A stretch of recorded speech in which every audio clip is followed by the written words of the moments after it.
ladies and gentlemen, let's introduce our guest today. We have Marianne Ganem-Poppell with us. Marianne is the owner of Savannah Master Calendar, the host of city's most comprehensive event and network calendar. It's distributed to more than 44,000 4400 and then another zero local business professionals weekly.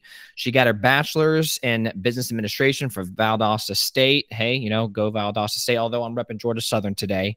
Prior to spending more than a decade in the fast-paced world of fashion merchandising. She's also very involved locally. If you're in the Savannah area, you've seen Marianne. She's very involved in business leadership and community engagement, including serving on the board of directors for the Downtown Business Association, and she is the 2021 chairperson for the Small Business Council for the Savannah Area Chamber of Commerce. She's also been an ambassador as well. And then the final note, just to let you know how ingrained she is in the Savannah community, she is a graduate of the 2016 Leadership Savannah class. Everybody help me give a warm welcome to Marianne. How you doing? Good. Thanks, Philip. I'm excited to be here. I know I'm seeing the pink energy, and I think that means warmth and maybe a little bit of Valentine's Day theme. So I'm loving the kind of energy we're bringing right off the bat. Love it. Yep. We love Savannah. That's right. All right. So speaking of which, so for people who don't know Philip, I was born in St. Joseph's Hospital in Savannah back when they used to still do labor and delivery. But most of my childhood is not in Savannah proper.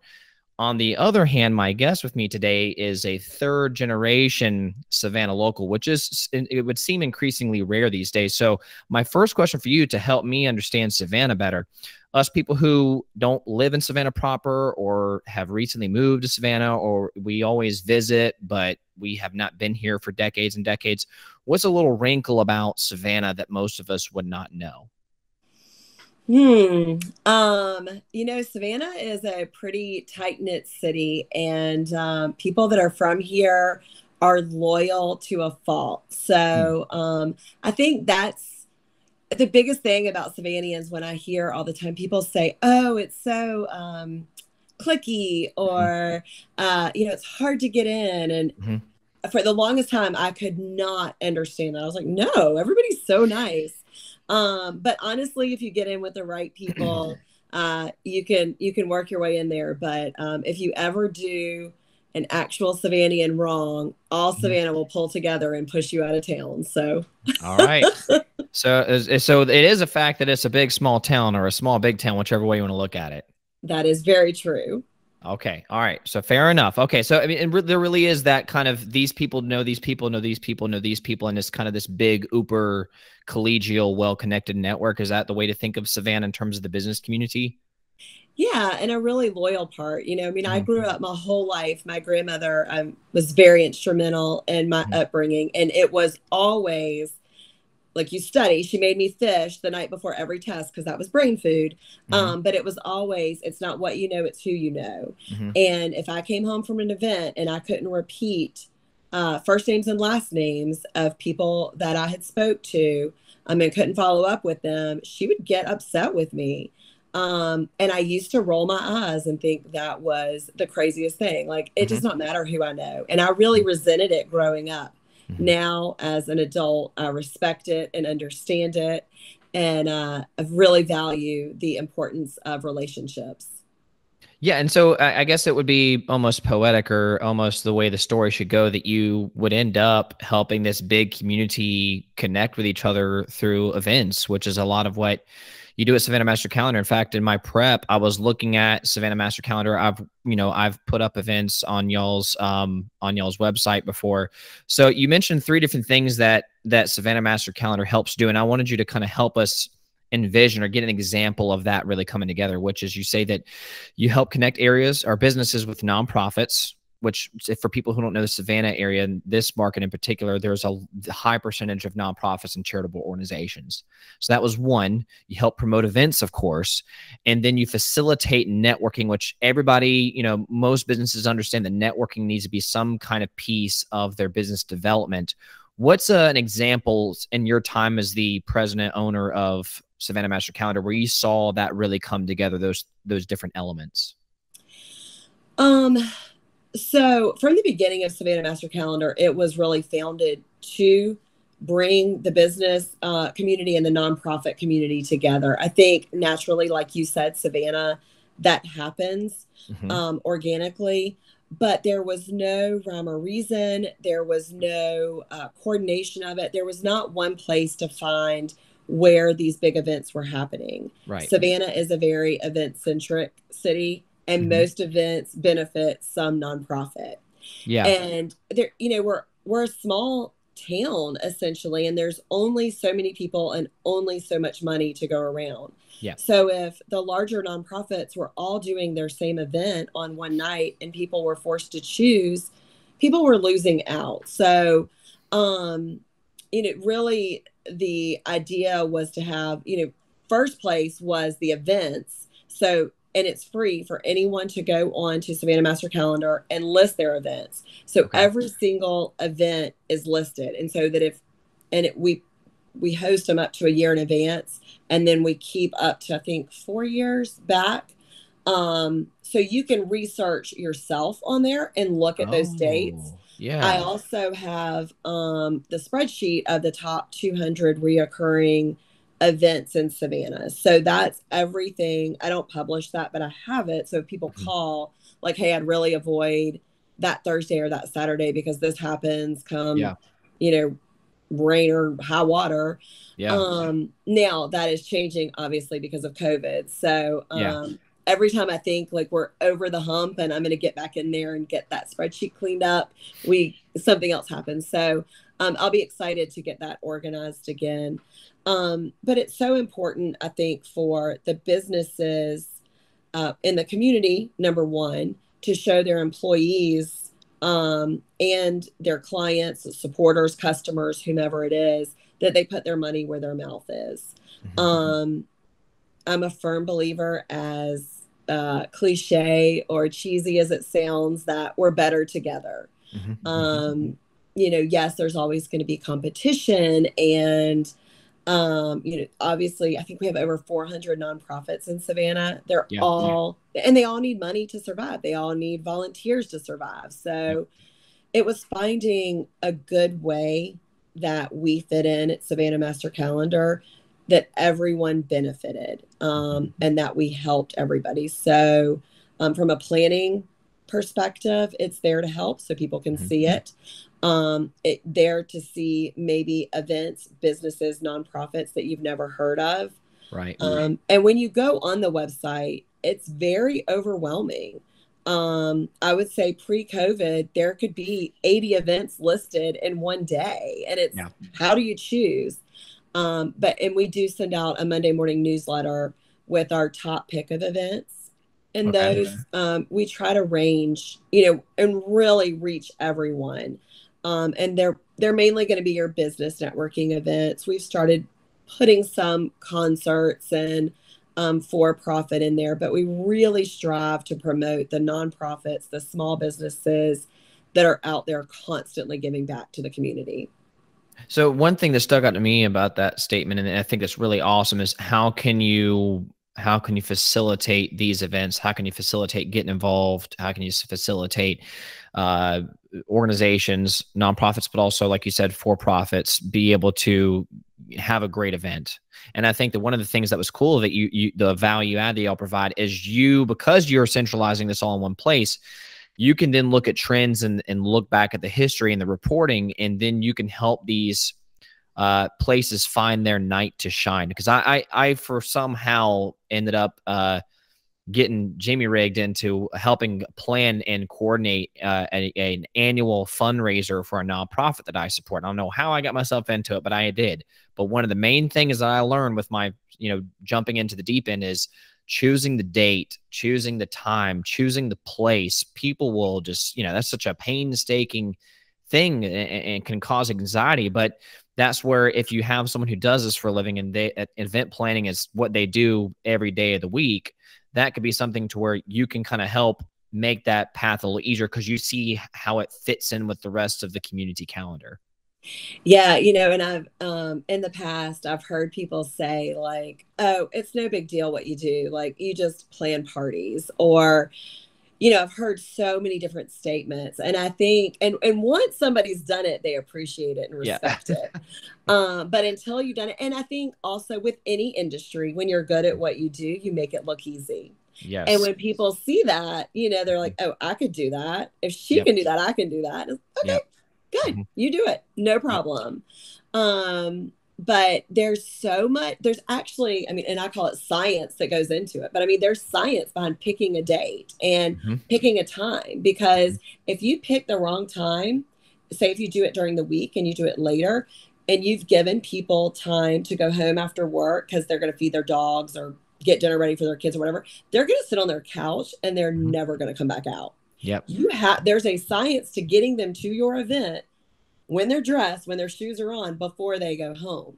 So, but I think, again, knowing those trends, understanding the psychology of people, it's another art form that people who have never done it, maybe, I don't want to say they don't respect it. I think they just don't know. Right. So they have to relearn the lessons the hard way. Yeah. And it's difficult for me because obviously, we can only do so much in a day. So I always try to share my expertise and any lessons that I've learned the hard way, try to share. But I think, as we all know, in our growth, and if you have children, some people just have to learn the hard way. And, I am one of those people. I've had to learn, even though I've had wonderful mentors and people in my life. I'm like, no, because I want to be so different and so special. I'm going to do it my way. And it bites me in the bum. And I'm like, okay, should have listened. They learned that lesson. And now I've learned it the hard way too. No problem. Won't do that again. Can't truly appreciate the value of home insurance until after you have to make a claim, right? Exactly. You got to have something flood or get burnt up before you really know what it's there for. So you're talking about like how some people don't get it, some people do, and sometimes you just have to go through that journey to really understand events, how they work well and how they don't work well. From my brief experience, and I'm new to this compared to a lot of the people listening, and definitely you could tell that this town gets networking. I know that it's still, with a lot of businesses, small businesses, even mid-sized businesses, it still kind of plays second fiddle to everybody's obsessed with digital marketing and social media. And it's kind of like the redheaded stepchild. But a lot of businesses do understand, especially with the local focus, the value of networking. However, it's different when you're going to an event versus you're throwing an event yourself. So could you briefly, just from all of your experience that you can provide us, what's a short explanation of the business case? How does it benefit a business? Let's just say a for-profit. They could be doing something for their own thing, or they could be promoting a partner nonprofit. Like, what's the business case for not going to an event, but throwing and promoting event for your business? So I will say, and again, especially in Savannah, but everywhere, you're going to do business with people that you like, number one.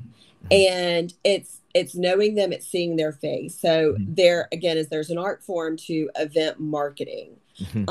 Throwing it as opposed, or putting on an event as opposed to just attending an event, you have that opportunity to not only use all forms of marketing, so digital, social, different types of social media, other promotion that you'll do, traditional ads, radio, whatever. Right. And digital marketing, as you know, like, it's huge, and I think everybody needs some form of it. But again, especially in Savannah, if people see those digital ads and they haven't met you, or somebody personally hasn't recommended you, they're probably not going to do business with you. So, but throwing that event, so now you're hosting an event, you're able to promote it, and if people can't be there, they've now seen your name, they've seen you're doing something good, which is why the benefit of collaboration and partnering with nonprofits, because again, you're showing the community, your clients, that you care about the community because you're helping a nonprofit. We put a lot of work into pairing the businesses with a certain nonprofit. What is important to you? It also needs to make sense for your business. If you're, if you're a family law attorney, you want to do something for kids or family. Maybe I don't know, and maybe pet charities are not your best option. Or maybe if you're like some kind of medical, you provide some kind of medical service, maybe you want to work with LLS or you want to work with some kind of medical related nonprofit. It kind of can fit within your brand and is a natural fit, perhaps maybe within your network or your customer base or patient base. Right. And with that too, you always want to research the nonprofit, who supports it, who's on the board of directors, and know that they're going to come support you because again, you're doing it for good karma. You're doing it because you love the nonprofit. But if you're not getting business in return from it, what are you doing? Because you have to have business and dollars coming in order to continue to support the community and nonprofit. It's a symbiotic relationship, right? If you're doing well, then they do well. If they do well, then you do well. That kind of bonding. Absolutely. Yeah. So, and then also when you're hosting the event, it gives you kind of that upper hand when guests come. You are there to shake every person's hand. You're there to speak to every person. You're there to introduce yourself.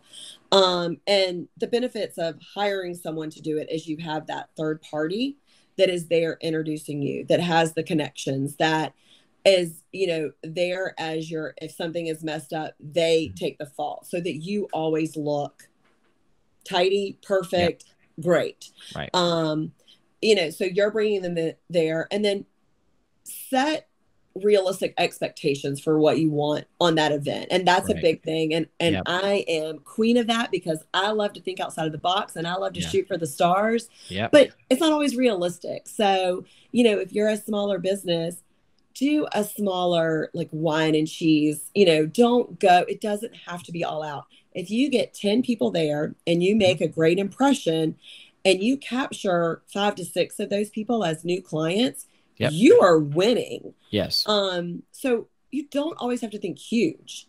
And I think that's what's important. So consistency, knowing your brand and what you do, always leaving that potential client with something positive. And then always following up with them. So no matter what, a lot of events, we do door prizes. So we collect people's information, their business cards or whatever it is, to send thank you emails and follow up with them. Because then once that event is over and you've invested money and time and you've gotten them there, then what? So there's got to be follow up. It doesn't just end at that event. And I think that's really important when you're throwing any type of business event or networking event. And, there are people that will say networking is, it's such a pain, or I see the same people over and over. But I guarantee if you see those same people over and over for 6 months, and they may not have a clue who you are before those 6 months, they start to learn you because then, and they start to trust you. They know that you are here for the long haul. That's another thing in Savannah. People come and go. Yeah. Transient. Yeah. We want to know that you're here, and Savannahans again are loyal. And when they invest their time and their money in you, they're going to stick with you unless you screw them over, and then you might as well run.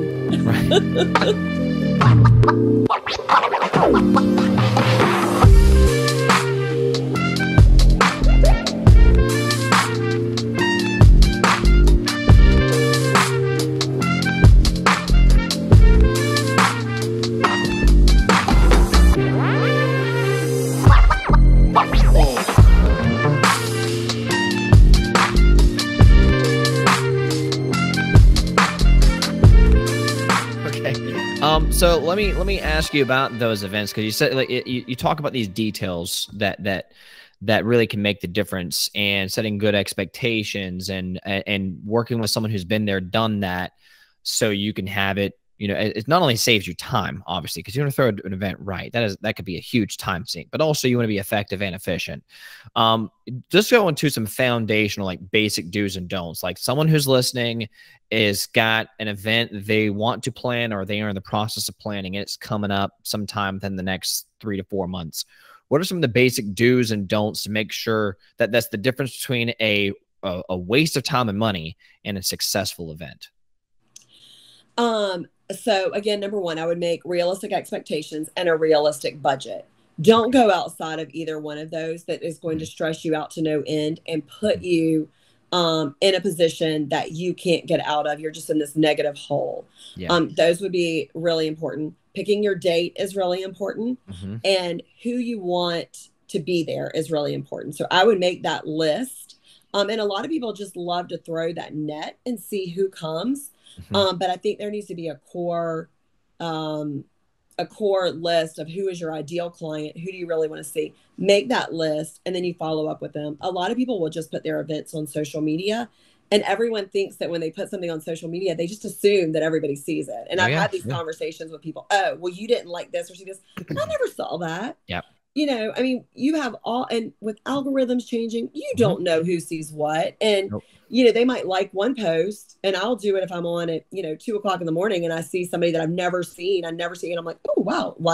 But I don't think any more about it. So don't ever assume that everyone knows what's going on with you, even though you post it all on social media. And then find that core list of who you want and follow up with them. That's okay. You know, make them feel special. You're asking them for something. You're asking them to come. You're asking them to either patronize your business, their time. Yeah. And so you want to give them something as well. So be respectful, make them feel special. You invite them when they come, again, with a realistic budget. The food, you should always offer them a small bite of something, because if people are hangry, they're never nice or pleasant. So make sure you have a bite of something. I mean, the smallest appetizer, Cheez-Its, whatever it is. And then a beverage. Savannah, again, is a very spirit-driven city. So even if it's a glass of wine or, an inexpensive beer, at least have that option there. Never plan your event too long. And I know I've had this conversation with lots of businesses, like retail stores that want to do grand openings all day or all weekend. That doesn't benefit you. You want to get those influencers, those mind changers, those dignitaries there at one time, so that they're all interacting with each other and they remember, where did I see that person? Oh, and you've left them with a positive feeling, and they remember, because the whole purpose is for them to come back and do business with you. So I think that is really important, to limit your time. I don't think events really, grand openings, those type of events should never be more than 2 hours. Family fun events, I think 4 hours is reasonable.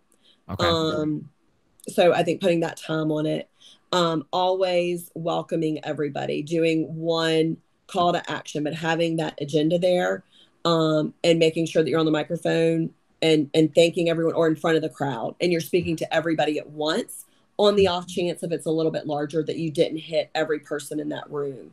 Again, everybody should feel special. They're taking time out of their busy lives to come to your event and support whatever it is that you're putting on. So I think that's really important. I always think some kind of gift, whether it's a door prize, or if you're able to do gift bags for everyone, but make sure they have something that has your contact information on it, so that if they so choose, they can contact you. Don't make them look for it. If you say, oh, you can find me online, nobody's going to look. Nobody really cares that much about you. And I think that's what so many of us forget, is that we think we know we're great. We know we do a good job. They don't. And so they're just, who was that guy? Right. And so I think that's really important. And then the follow-up afterwards. If you've collected their contact information, always follow up.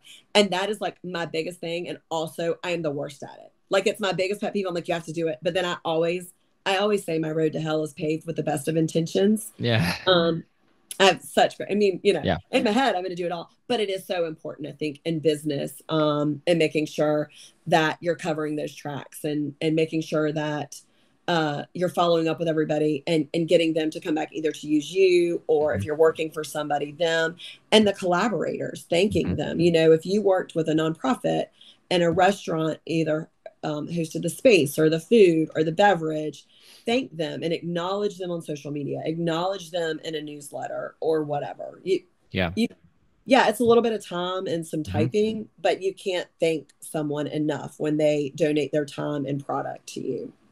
I think it reminded me of a saying, and I forget to whom it's attributed. Maybe it was Maya Angelou or something like that. But people won't remember what you say, but they will remember how you made them feel. And it sounds like it's those little details that you can remember as the host, to make sure that someone is seen and that they're cared for, and that they're appreciated. It even goes to, like, I remember the one, like the event I've helped host in the past.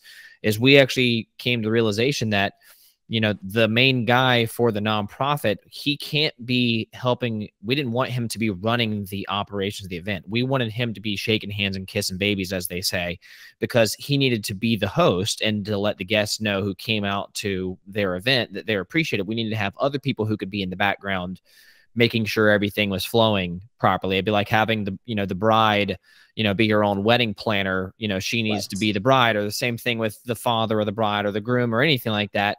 And we all think of that during those weddings, but the same, I would guess, would apply with those details and making sure that you have the bandwidth and the foresight to make sure that your guests that come to your event, that they are seen, not that you are seen. Am I tracking right with those details that make it work? Absolutely. Yeah. And that's what's so important about it. And I think, I mean, we all have that. Oh, I can do that. That's not that hard. When it comes down to it, it is absolutely impossible to be the host and speak to everyone and make sure that everything is running smooth. Yeah. It can't be done well. Right. I'm sure you've seen it tried. Yeah. So, and a lot of us, maybe we've tried an event on a one-off, or we've done it that one time.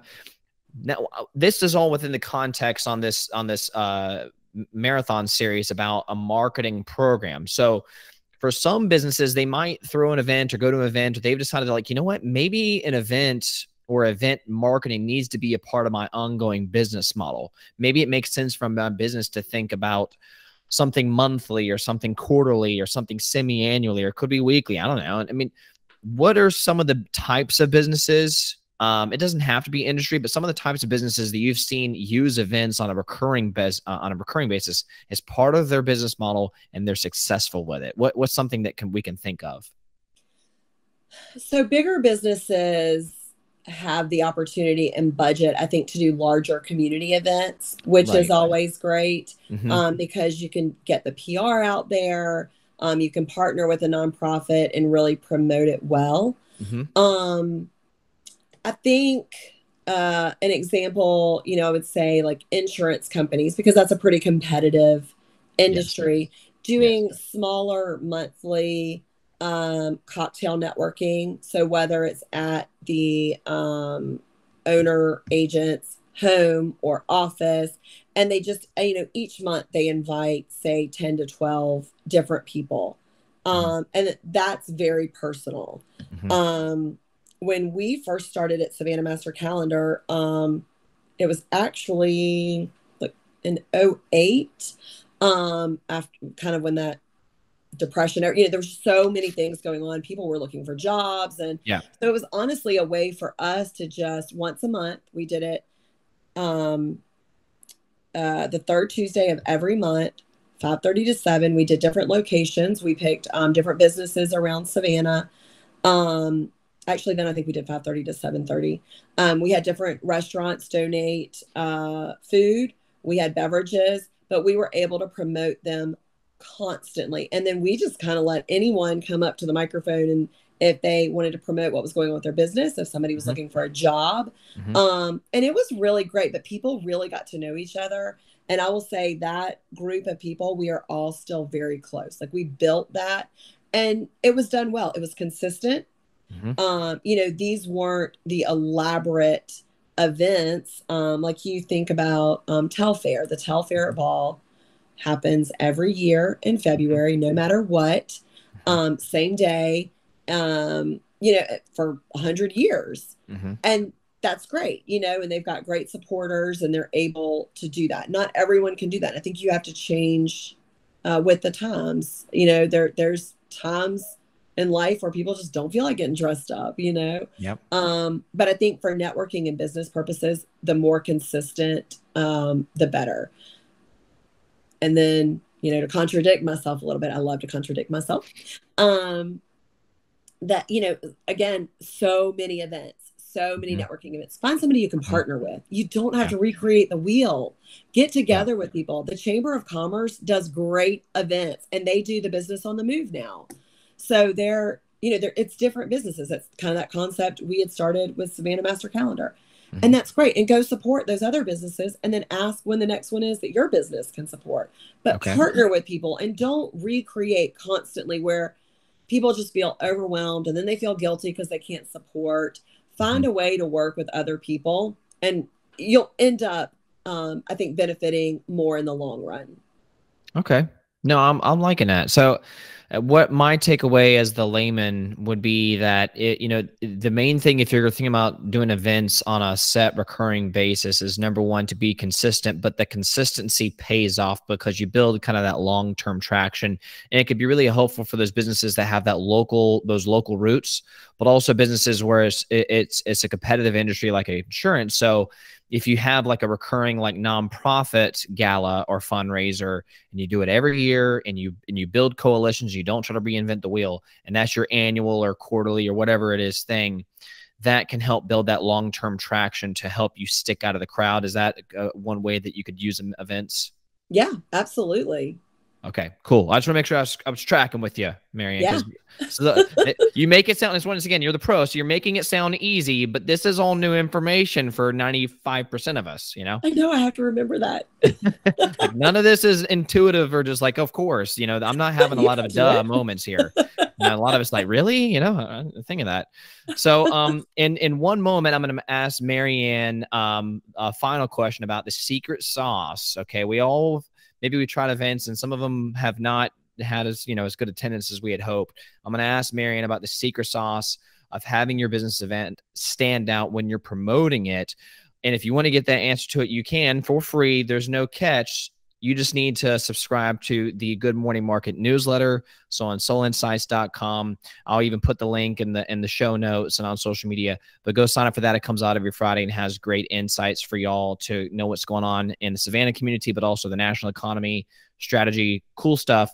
But that's where you can find her answer. That's coming out this Friday. That wraps it up perfectly. I think that what I'm learning, and like it's what you see every day when doing what you do at Savannah Master Calendar, is we can have all the technology we want to, but even once Facebook successfully gets us to wear those crazy looking Oculus things, or we're in virtual world, I think that people, especially we learned this during the pandemic, is people just crave the human to human contact, people helping people building relationships with people. And it seems like to me, and I'm learning it as I'm an entrepreneur and doing these networking events, that's the power of the face-to-face interaction in a big little city like Savannah. So thank you so much for helping us to really grasp that and to show us some practical ways that we can start to be in harmony with that in our own business approaches or with the way we partner with the nonprofits. Last thing that I wanted to ask you is, because we had to drink from a fire hose here, and once again, you're kind of like the Olympic athletes on TV right now. You're talking about the stuff and making it sound easier than it is. For those who want to be like, hey, I don't want to recreate the wheel here, how can our listeners get in touch with you and Savannah Master Calendar? So we're on Facebook, Savannah Master Calendar. Our website is savannahmastercalendar.com. Okay. Instagram, Savannah Master Calendar, really all social media, Savannah Master Calendar. And then my email, you can always email me directly, Marianne, which is all one word, MARIANNE at savannahmastercalendar.com. Perfect. That is Marianne at savannahmastercalendar.com. She is Marianne Ganem-Poppell, the owner of Savannah Master Calendar. Thank you so much for joining Good Morning Market, and I hope we do this again sometime. Me too. Thank you. It was my pleasure.